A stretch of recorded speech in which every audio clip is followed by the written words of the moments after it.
Hi, thanks for joining me. I'm Carla with Race to Walk, and today I'm going to be sharing with you my October book haul.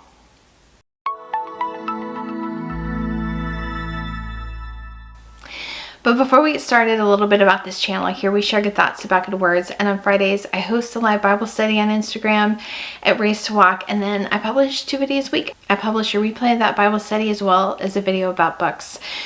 So if you're interested in either of those things, be sure to like and subscribe and hit the bell for notifications so you can get updates about new videos.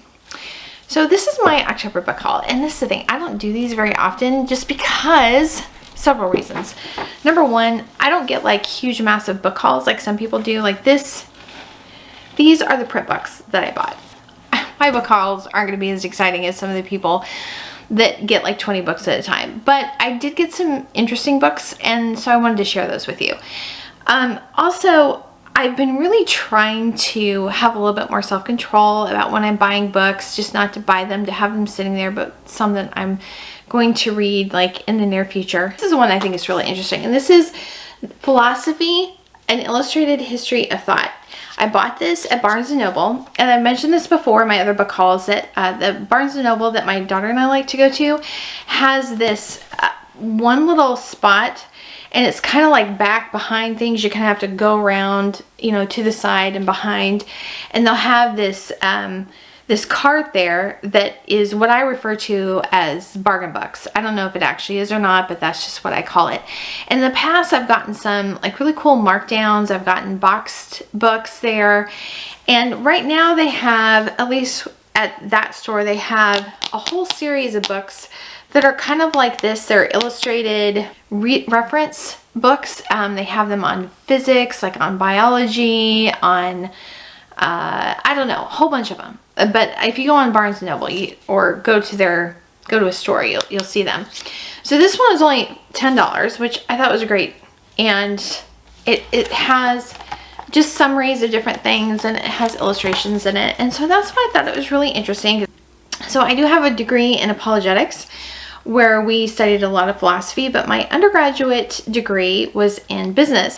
And before going into the apologetics program, I had only taken 2 classes in philosophy, and that was elementary logic and business ethics. And so when I started the apologetics program, and in some of those classes, I would really have to do a lot of extra work and reading just to kind of get up to speed on some of the terms and some of the concepts. And so when I saw this, I thought, oh, well, this would be just a good resource, because still I feel like that a lot. Like we're reading, I have another video on this, but we're reading After Virtue in a book club that I'm in, and reading Alasdair MacIntyre is like, for philosophy, is like reading George MacDonald for literature. I mean, they just make side comments of things and just assume you know what they're talking about. And again, I don't know who a lot of the people are, so I thought, oh, this will kind of help. So I think this is a cool book. Caveat to that, though, is I was actually looking at what the definition that they had in here on relativism was, because After Virtue is basically Alasdair MacIntyre's work on emotism. And I was thinking, well, how does that differ? So I go and I read this, and they do have a section on relativism, but they say that this author says that the theory was basically formed in the 1990s by some guy. And I'm thinking, what? I mean, that's ridiculous. I mean, Abolition of Man, written in, what was it, in the 1940s? That's totally all about relativism. It didn't start in the 1990s. That's ridiculous. So I do think this is a cool book, but I would say use it with caution, like you would Wikipedia, because we all know that not everything on Wikipedia is true, right? So just, if you get something like this, use it as to give yourself like a general overview of something that maybe you might not know, but I would not ever quote this in a paper, because I mean, just that one entry on relativism is like way off. So anyway, but it gives you an idea of what it is. The other one that I got at Barnes & Noble was Understanding Grammar, and From Split Infinitives to Dangling Participles, an Essential Guide to Understanding Grammar. A lot of times when I edit, I'm kind of going by my gut, and sometimes I have to go through and like look up actual rules. So I'm always looking for good resources. Another book by Alistair McIntyre. This is his most recent book. This was published in 2020. So the one I'm reading in the book club, I actually bought several months ago. I just hadn't gotten to it. This was published in 1981. It's The Ethics and Conflicts of Modernity, an essay on desire, practical reasoning, and narrative. So I don't know what this is, but it almost kind of sounds to me like he might be talking about the same things that we talk about in the Cultural Apologetics program. Not sure. I'll find out when I read it. I also bought another book by Alistair McIntyre. This is his second to last book. It hasn't come yet. I ordered it used, so you know those take a little bit longer to come. But this one is Against the Self-Images of the Age: Essays on Ideology and Philosophy. So that sounded interesting. And then the other book that I bought was this one. It's called The Insanity of God: A True Story of Faith Resurrected. So the reason I got this, I started teaching a Bible study in Pakistan, and I was in a conversation on Twitter, and I was saying, you know, it's really kind of helped give me a perspective of, you know, just kind of life in the church. I've just been so upset and disgusted with, you know, people's actions and attitudes, particularly in the church here today, you know, with, you know, just seeing politics as a religion and, you know, giving excuses for wrongdoing and being completely uncaring and calloused about the lives and welfare of other people. And it made me really upset. And I was just mentioning that's teaching a Bible study for people in another country, in another culture, who